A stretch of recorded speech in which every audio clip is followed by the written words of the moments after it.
What's needed for Arabic to standardize and professionalize as it develops as a modern language offering in primary and secondary schools around the world?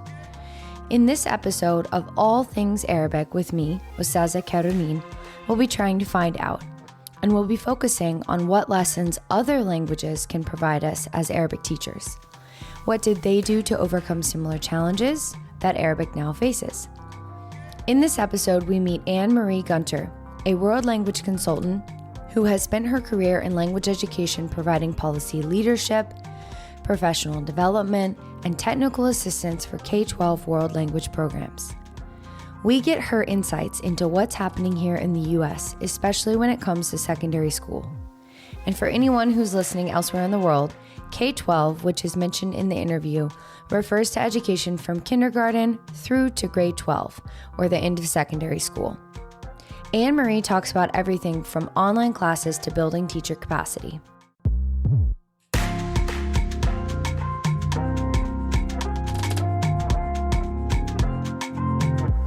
So we're really excited to have you here with us today because you have 25 years and counting experience in the world language world, teaching, working in administration, really working to professionalize and standardize the teaching of world languages in the US. And so we're here today to learn from you how Arabic can learn from other languages and the paths that they have taken towards standardization and professionalization. So I'll start with a pretty straightforward question. Why do you think we should look to other languages? What lessons could possibly help speed up Arabic's growth as a world language, if that's even possible? Well, first, I think it's important to know that we can always learn from each other. That's why it helps to look at other languages and what they have done to build their programs over time and to get established in a state so that they're serving the K-12 students who want to learn, in this case, Arabic. Some ways to do that, I think, are already happening here in our state. One of the most important things, I think, is to develop a community of teachers for a particular language. And of course, we've done that with the North Carolina Arabic Teacher Council.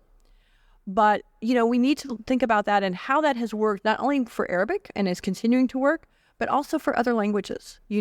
When you have an organization like, for example, the Foreign Language Association of North Carolina FLANC that serves everyone, that's always a good foundation to build on. But then one aspect of FLANC is, of course, what we call our allied organizations. Those organizations that are language-specific groups with North Carolina chapters or a North Carolina component, where those teachers in our state can come together and really share what's working for them, what's not working for them, so they can overcome challenges. They can address issues like teacher capacity, because if you want to build language programs, obviously you need teachers. And so it's important that those groups gather and think about how are we building teacher capacity, how are we increasing the number of teachers, in this case teaching Arabic, what does that look like over time, how does it happen for different teachers coming from different backgrounds. You have traditional teacher education programs, of course, but you also have things like we have in North Carolina, what's called residency permit. People who are eager to teach their language and culture and already have a bachelor's degree. And so there's a process for them to get their certification or to have the opportunity to teach in a K-12 classroom and develop an Arabic program. So I think those are important things to learn from each other. I also think coming together like that, it's an opportunity to share ideas on what works in the classroom. Because, teaching can be tough. And especially as a world language teacher, you want to make sure you're meeting students' needs and differentiating and helping them understand the language that they're learning, but also the culture that's embedded within and how that works. And you have a variety of students. Elementary students are different from middle school students, are different from high school students. So there's so much to learn from each other in those communities. Absolutely. It sounds like the community that you all are building here in North Carolina is truly creating fertile ground for all world languages to grow and expand and really learn from one another. But where do you think the most useful lessons are for Arabic to learn to be able to grow and expand? I think there's currently at least 3 main languages that are growing within K-12 that have some really good lessons for Arabic. The first one is Mandarin Chinese. This is a group of language educators that has been building their programs for a number of years now, several decades at this point, right? There was a time that we had very low enrollment, about 300 students statewide who were taking Chinese, and now it's grown to over 10,000 every year. That's a huge amount of growth in a very short amount of time. And, it's wild. Yes, it was quite surprising to everybody, but very exciting. But there were several things that they did along the way that I think are important and are good lessons for other languages. Okay. So, for example, when I think about that 300 students, that was back in the 2005-2006 school year. Mm-hmm. And along the way, the things they did included things like having the Chinese Language Teachers Association of North Carolina, again, having that community to come together on a regular basis. Interestingly enough, the CLTA-NC kind of was built in the same way that the NC ATC was built, meaning that those language programs existed in higher education in our state, and there was somebody very interested on one of our campuses in supporting the expansion of K-12 programs. Okay. And so they sort of founded that group. They started building with them, gathering teachers together first at flank during business meetings, or having a strand just like for Asian languages, for example, so that they could also include Japanese, right?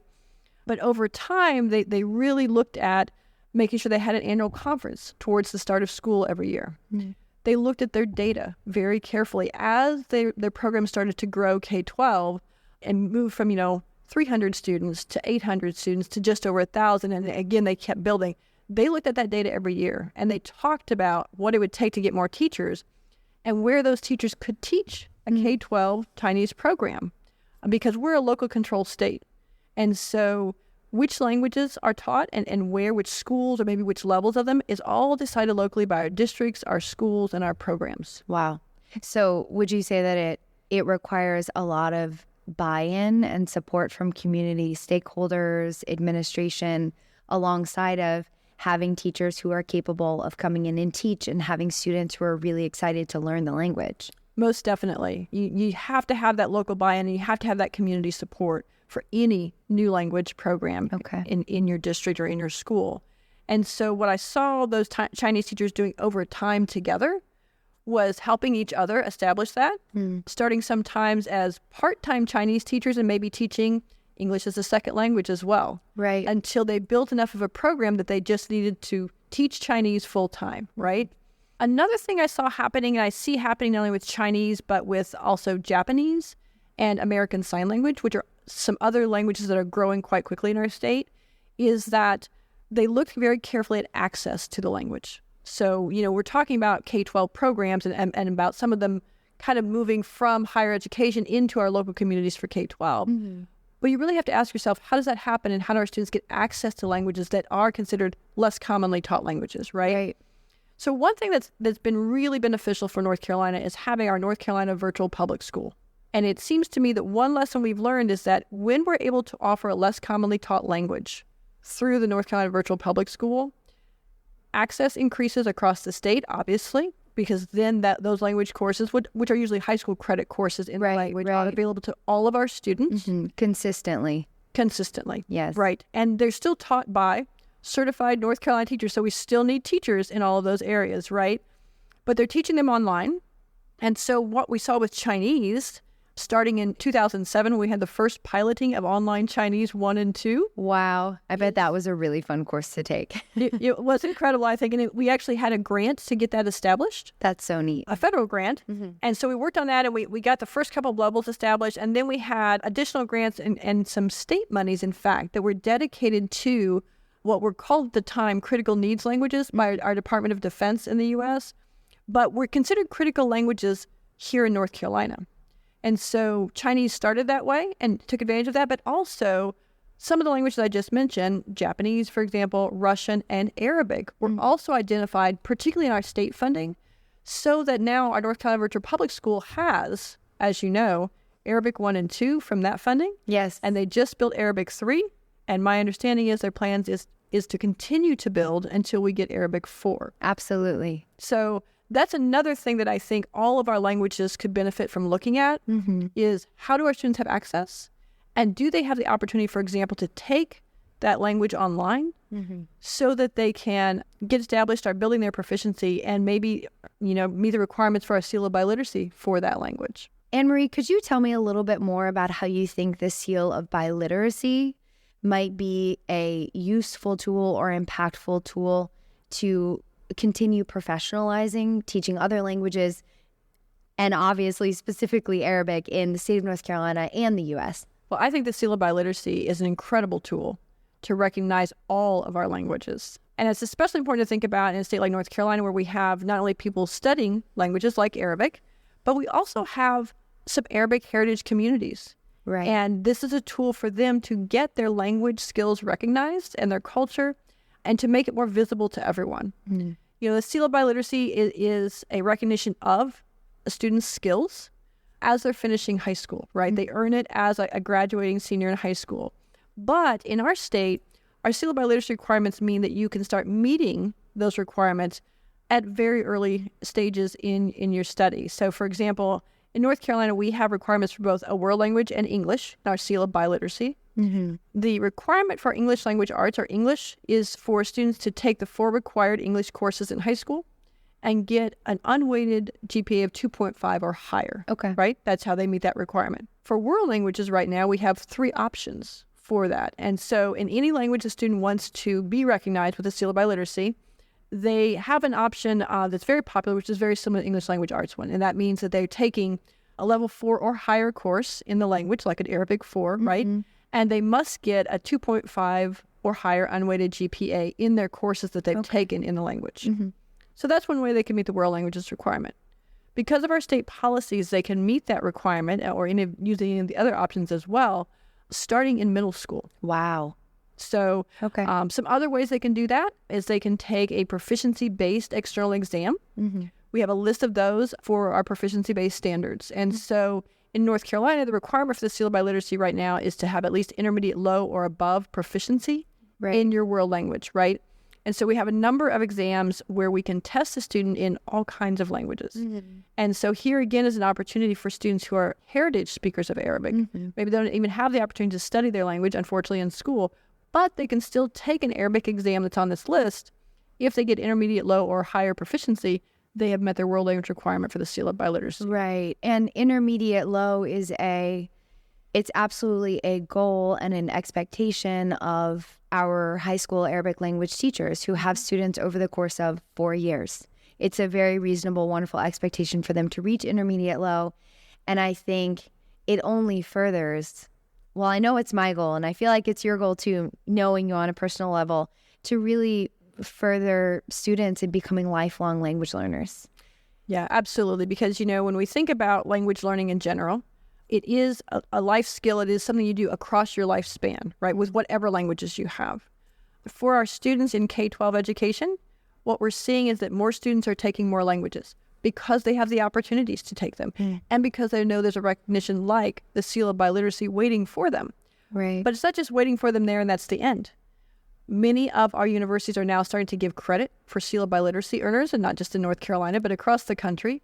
And that's exciting too, because not only have they been studying a language or learning a language maybe at home or through their community, but in fact, once they have that document in the Seal of Biliteracy, many of our campuses are looking at that and saying that they'll give them credit for that as they come in and being admitted as a student, and they will place them in a higher level course so they can continue their learning and again, continue that building of skills that will benefit them in whatever career or workforce area they go into. Right. That is super duper exciting. Let me ask you this, because I know you're at once a dreamer and also a data lover. What story do the numbers tell you about Arabic in the state of North Carolina? Or what stories did the numbers say about Chinese or Japanese or American Sign Language? And where can Arabic begin to lean into those numbers and take the steps and take the opportunities that other world languages have taken to be able to show up to world language conferences and say, hey, listen, we are no longer a less commonly taught language. We are now a more commonly taught language, or just a world language, I think. It goes from less commonly taught to more commonly taught. Yeah. Well, you're right. I do love data. And we live in, as we keep being reminded, a data-driven society, right? And I think it's important for us as world language educators to think about what our data is. And like you said, what story does it tell us in general? But more importantly, what story does it tell us about our students and what they need and where they're going and what they want for their future? And they want languages. Every year, I download our data. So in our statewide data, right, for the state about which languages are being taught, what course levels, what kinds of programs are we seeing in that data. I publish that so that we have an overview for the state, right? Wow. And we can say, okay, these are the number of languages we have. We have 18 right now, by the way. And here's how they line up by overall enrollment across the state. Okay. Here's the different courses that we saw being offered in this last school year. Mm-hmm. And then I also include information on that flyer that I put out annually, details about for our Seal of Biliteracy, what language is that being earned in this year and how many students are in there? What percentage of our graduating class left the graduation stage with a Seal of Biliteracy in the language? And that's been really powerful because what I do with that, besides sharing it with our teachers and others who ask about our language programs K-12, is that I challenge our teachers and our programs to say, take that information, the overall statewide data, and find where you and your students are in those numbers and what your story is locally. Because you've got the overall numbers, but you know what happens in your own classroom and your own program. Right. So it's not just about the numbers and who's enrolled, right? It's about things like, do you have an Arabic Honor Society where you're recognizing students all along the way? Do you have maybe an opportunity to travel abroad or study abroad and use the language with different people around the world? Do you have an opportunity to share your languages within your own local community here in North Carolina? Many of our teachers take the opportunity to tap into our standards where we talk about cultures and communities and have their students share that with their local community in very significant ways. Reaching out, for example, to, let's say, some of the elderly citizens in their community, maybe in assisted living or nursing homes, or being present when there's a community event going on and they share information maybe in the language they're learning, right, or they just talk about the languages they're learning in their schools and what they're going to do with those in their careers to help our world. And so the more visible those languages can be, I think the better. Teachers often ask, well, how can I build my program if my numbers are low or I want them to be higher or whatever? Put it out there. Absolutely. You have to make it visible, and you have to make it visible in your community.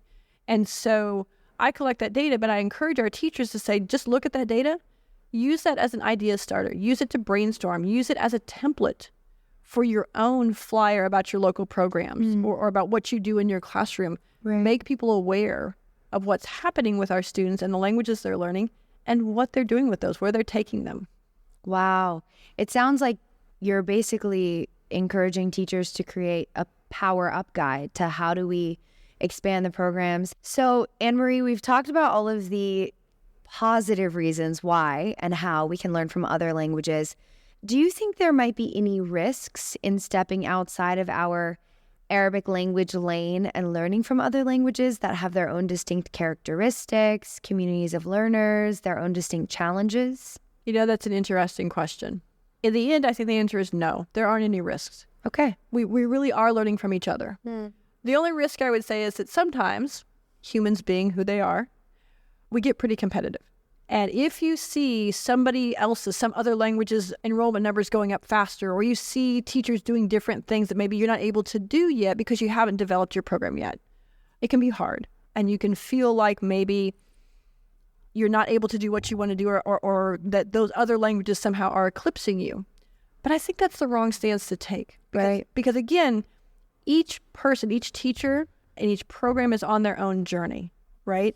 And so you can look at what others are doing and just take what you can learn from that and apply it in your own way. It doesn't have to be done the exact same way in different languages in order to grow languages or to promote them. It can be done in different ways that's right for those languages and the communities they're in. Absolutely. So I think we sometimes have to tell ourselves, though competitiveness is a good trait often in our culture, we don't want to be overwhelmed by that. And we don't want to compare ourselves too much in a negative way because we want to focus on what we can learn from a positive standpoint. Right. And apply that in the way that works best for us. Right. And being on our own consistent, effortful timeline. Right. It was something that I've been having to remind myself of that this year as the coordinator for the North Carolina Arabic Teacher Council, that I have all of these wonderful colleagues around me who are teaching Mandarin, and I'm constantly learning from them.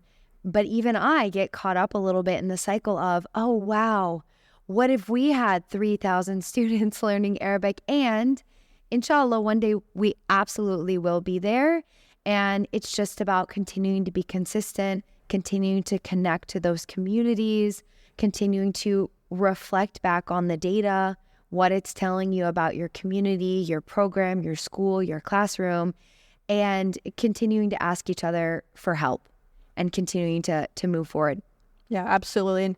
And also don't lose sight of the fact that whoever you're looking at, whatever language or program, they were once where you were at. You know, like I said, there was a time that we hardly had any Chinese enrollment in the state.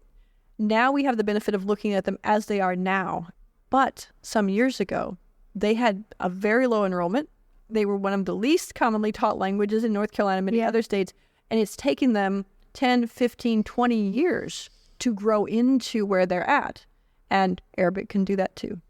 It just takes time. Inshallah. We'll end this on an inshallah, on a positive note. Thank you so much for speaking with us today. And we truly hope to continue to shift our data bit by bit so that every year when it rolls into your computer and you're looking at it, you continue to be inspired and surprised and grow even more enthusiastic about Arabic becoming a more commonly taught language alongside of all of the other global languages. That sounds fantastic. Thank you so much for inviting me.